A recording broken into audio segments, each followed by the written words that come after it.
Over here at the top right, a hero for anybody who plays Warcraft 3. Moon. Down here in the bottom left, guy named after a movie I think sucks, but Artosis thinks it's pretty good. It is none other than ButterflyEffect.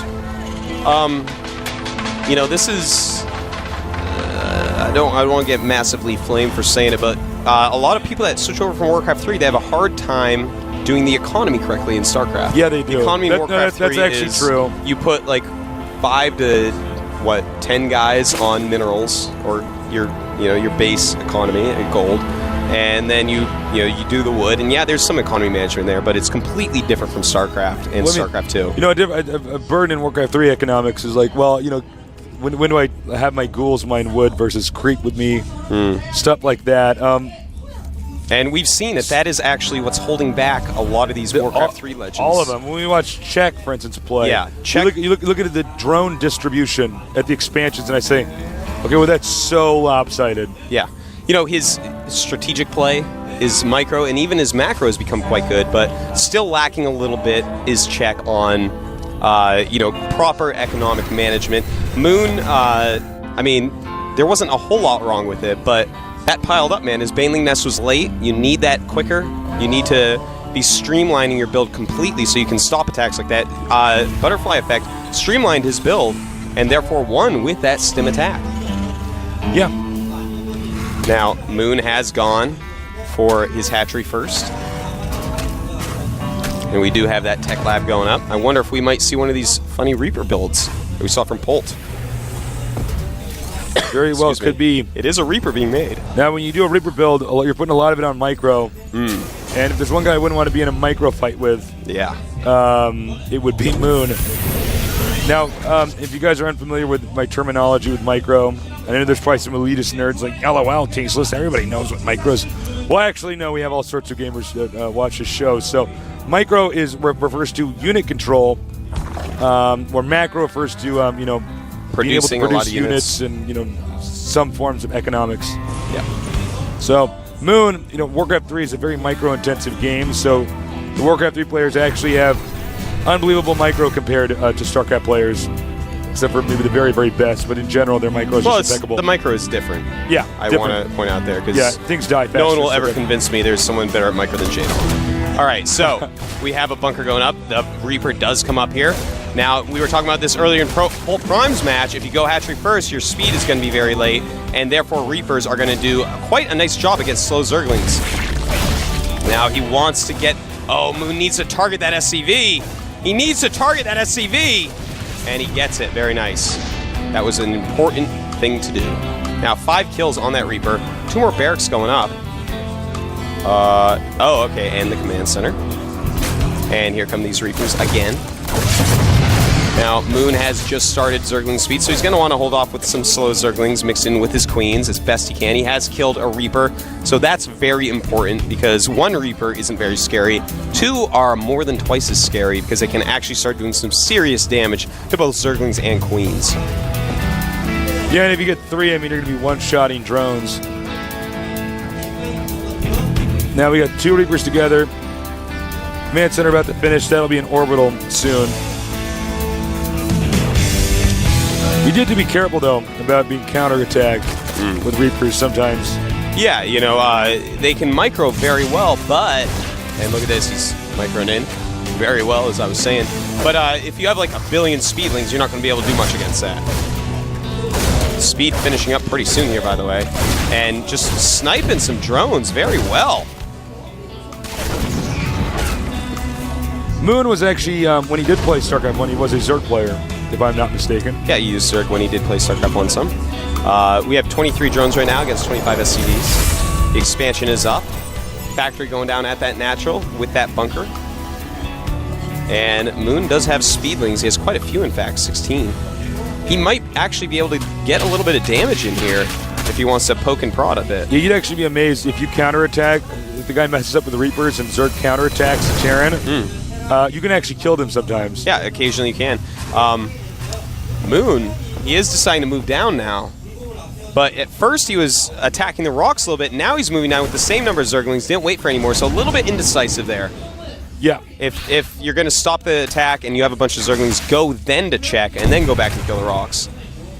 Because it just gives Terran more time to get some units out there. Moon's going for Baneling's Nest, and he's got a sizable enough amount of Zerglings. Looks like he might go for a Baneling bust. Yeah, it looks like some Kyrix-style aggression here. Very high economy, has a lot of drones. It's not all in at all. And this is a really good map for this. You know, it's hard to wall in that natural all the way. Although ButterflyEffect is doing his best making a wall. Does have some Marauders out there as well. Concussive grenades are being upgraded. And he does have Stim. So these are going to be slow Banelings. We're going to have to see tastes. They're going. There they are. Bad time to lift, by the way. Oh. And it looks like, does he have enough Zerglings to just mess this up? And it looks like he does. Tastes very nice attack here. Taking out a lot of SCVs. Taking out all the army of ButterflyEffect. And ButterflyEffect cannot be happy with that, but he has lifted off. He does have that walling up the ramp. So it looks like he is going to be able to stabilize at least. More Lings on the way over here. Nice job by Moon. Yeah. Those Lings quite good against Marauders. Yeah. He is making some more Speedlings, and this is smart just to keep him in his base, but I wouldn't suggest all-inning from here, and I don't think that's what Moon's going to do. He is teching up to his lair. He is getting that Roach Warren and an Evolution Chamber, as you see there. Excuse me. So this is just going to keep ButterflyEffect from re-expanding, and Moon is just going to get very far ahead from here. Very nice play. Wow, so he actually got ButterflyEffect to lift, relocate his expansion. Moon fighting back and fighting hard, now getting a Roach Warren, upgrading armor. Baneling's speed being upgraded, awesome choice there. Yep. When your opponent's behind, you can do things like this. Just get that Baneling speed. Forget about those mutas. Getting that carapace so they can close even better, and Roach speed, so he might even go Roach Bane, which, you know, when you get a lead, a build like that can be pretty decent. Yeah. And taking that faraway expansion as well. And I think he's going to want to take the gold along with that.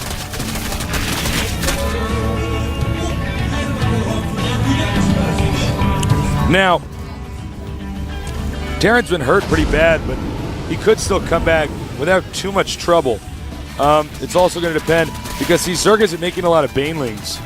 Which means if he gets a drop off in a good location, flies right by that Overlord. Spotted right there. Moon not controlling one of the watchtowers right now. It's just a... Oh, wait, yeah, he is. He's controlling both, yeah. He does have a Zergling there. I was going to say, he almost could have gotten through there, but no. Moon has full vision of the map. No way to get up to his side of the map without him seeing it. So very good by Moon there.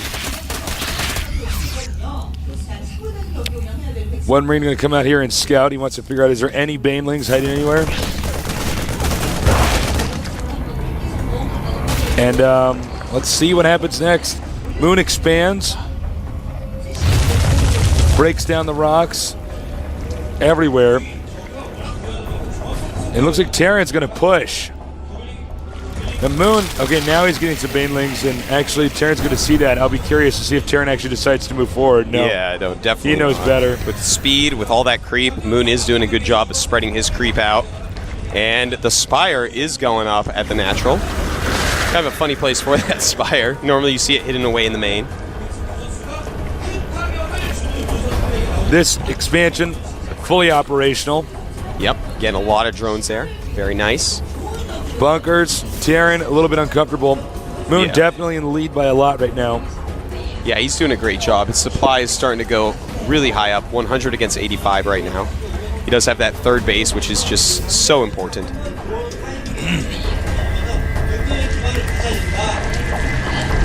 And lots of Banelings. Yeah, his drone saturation, his main and natural are amazing. Actually, really, really good. Very good economy management right now by Moon. Moon. It's like a meowing Moon. Makes him a little bit cuter. What was that ID you came up with? It was so funny.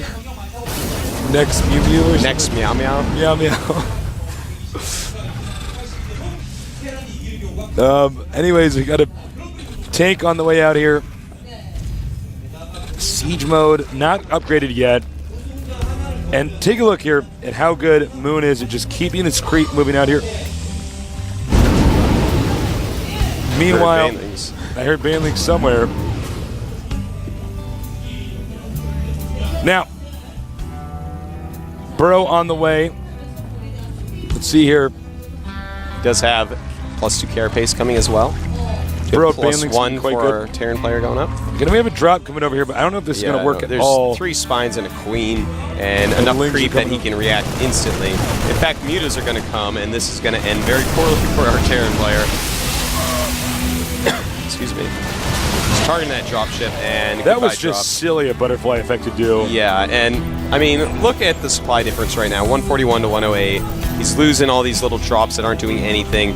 Moon's expecting that ButterflyEffect. You need to just get your units together and do a strong attack. That's how you come back.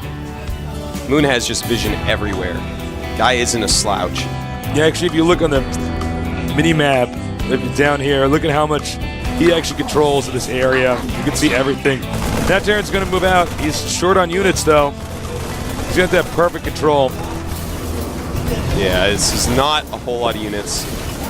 Moon is just going to want to make sure he engages just right. Probably wait for Terran to move all the way up. But Terran might actually just siege up here. Take the gold. And take the gold. But I think he's trying to push into that 3rd base.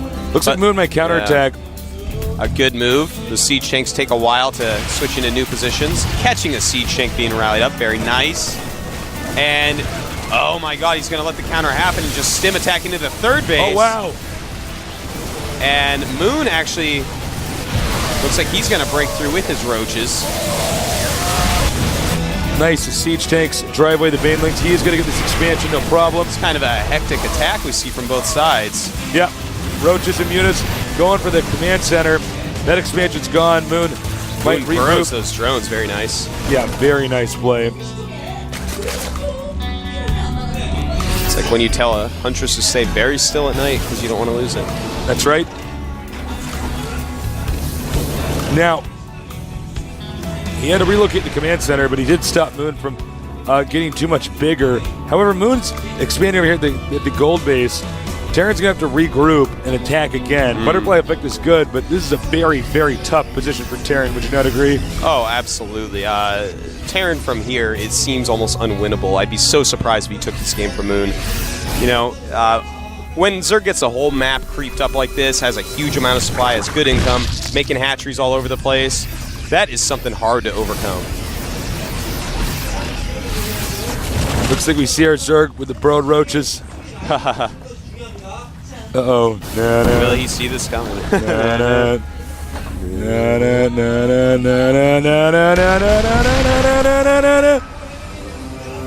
my.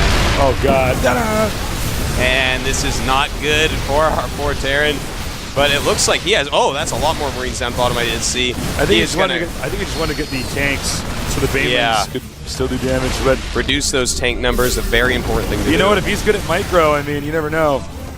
I've been amazed at what some of these guys can survive through. Absolutely. Pulling those Marines back. Baneling's hitting a lot of Marauders there, and he might be able to take out this gold base tasteless.